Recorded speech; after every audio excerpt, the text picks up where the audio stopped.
Today we're checking out a new Rike, and it's pretty cool, man. Rike is known for doing incredible machine work. They are actually regarded as one of the best, if not the very best company as far as machining goes, as far as machine quality and just being able to do crazy machining. And this knife has a special little feature we're going to go through, making it very unique from the majority of other knives. It has an M390 deep hollow ground blade. This is so broad and so deep. Like the thickness, like I feel like I'm touching my fingers together right here. It's so thin going up. I feel like it doesn't start thickening up to like right there. I love that. Absolutely love that. You guys know I like me a nice deep hollow grind. And this one is a beautiful spear point. They probably call it a drop point, but it is close to a spear point blade. Look at the pivot. The pivot looks like a rim on a car. You can see the blade seal right there, M390. This one's number 10. They obviously are numbered. We have titanium scales. We're going to get into those in 1 second. Titanium milled pocket clip. And if you look, there's a little screw right there on the pocket clip. I wonder why. I don't even know what that is for. Oh, there's something. We're gonna look at underneath this clip here in 1 second, because look at that. There's something I didn't even notice this till just now, and I've already taken this knife apart and the clip off. There's something underneath the clip. We're gonna check that out. I don't know what that is. So we have an internal liner. So basically it's a sub liner lock where the liner is separate from the scales, and they screw it in right there. Nice solid lockup. We'll get to the action here in 1 second. Let's get into the action really quick, and then we'll talk about this function and mechanism. So you have this thumb, I don't even know what to call it. Thumb stud, I guess. Thumb something. It's a thumb stop because it is actually the blade stop on the open. You can see it right there where it hits. It hits the titanium. You can actually see it is making contact. 2 contact points, 1, 2. And then it's also making contact on the close. So this acts as the blade stop and the opening mechanism.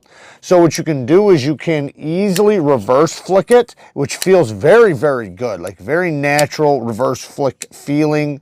Well, you know what? I'm not gonna say natural. It feels unique. It definitely feels unique. It does not feel like anything else, but it's very easy to do, and it has a natural feel to it. The thumb is a little bit different. You can launch off, so it has like this little pocket right there that you can kind of get your thumb right into that pocket and launch it out, or you can get right down on that bottom edge. Either way, both of them work great. You can slow roll it around. Like I said, the lockup is really nice. Nice secure lockup. Ceramic caged bearings. You can feel that. It is very, very smooth. And this thing's brand new, so it hasn't even broken in yet. And it's already very fall shut. So a couple little very light shakes and that thing goes down. And then the lock bar access, really generous. Nice texturing. Very comfortable disengagement. Now you do have to watch your finger, because when you go like this, the blade will come down, and you know, if it hits your thumbnail, you'll be fine. But if you do that too many times, it can start wearing through your thumb. But because that's such a far drop, it's very easy to control it right here with your pointer finger. As far as like going like that and then getting your finger out of the way and pushing it shut. Or, you know, just tilting it. That also works. Ergonomics, really good. I do feel the clip, but it's not horrible. It's not a hot spot. It's just more of a, I notice it.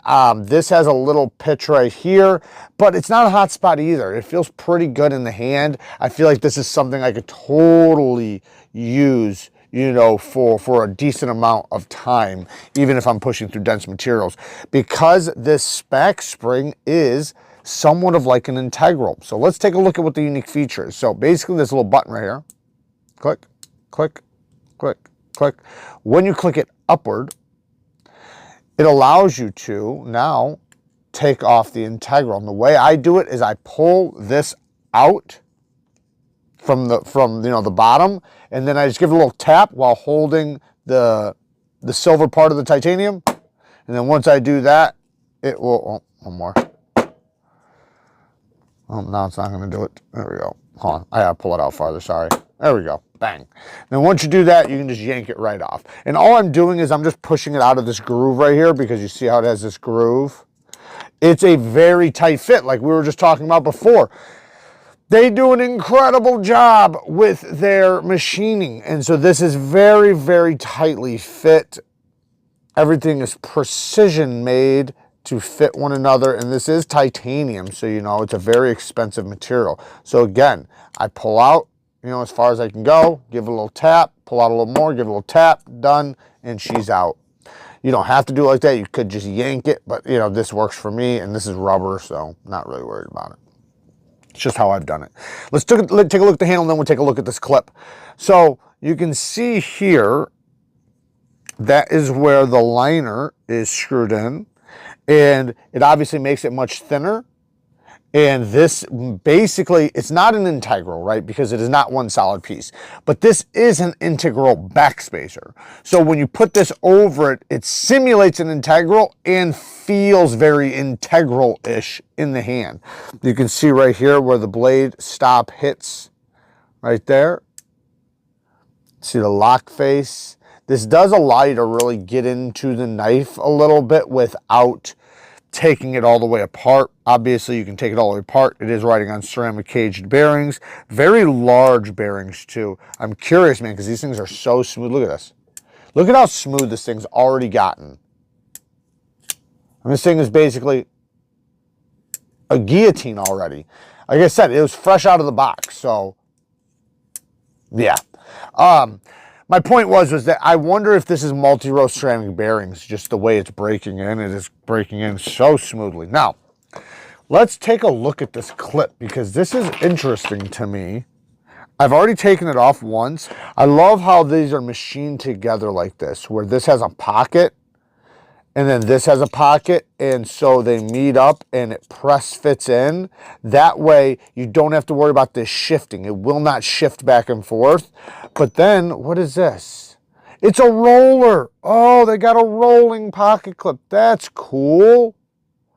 Okay, so it's a nice, yeah, it's a little roller on the inside, or in the inside of there.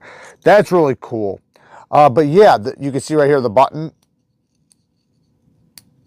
So if you ever did want to maintenance the button, you can oil it up, whatever.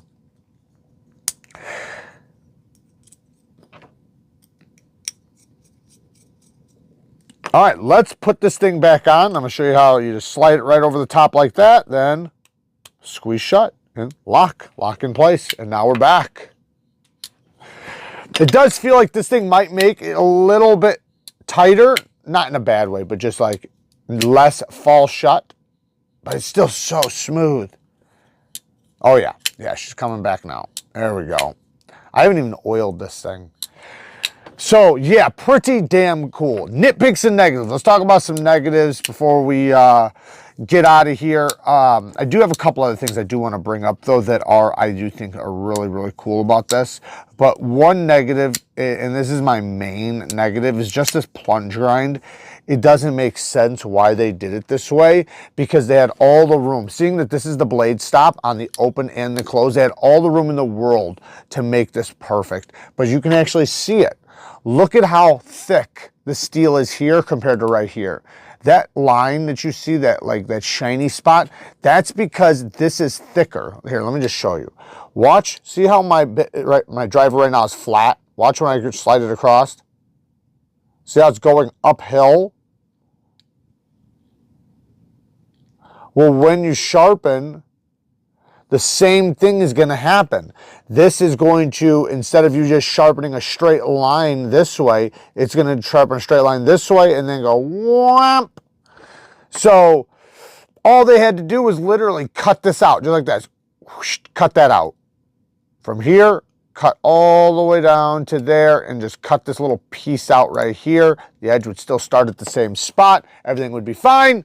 But no, they messed with the plunge rate. So companies just need to learn plunge grinds better and learn why they suck, or not why they suck. Plunge grinds are just plunge grinds. Why they can be a problem if not done right for sharpeners and for the end user and for their knife to look good over time.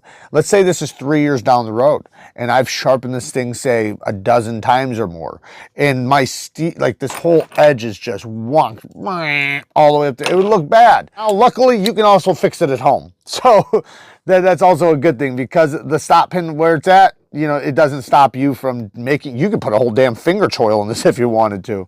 I like that I have the ability to do that. As far as any other negatives, really, that's the only thing, and you can actually fix it yourself, so does it really matter? Not really. The only other little tiny nitpick is this little screw right there could be a T6 instead of a T5.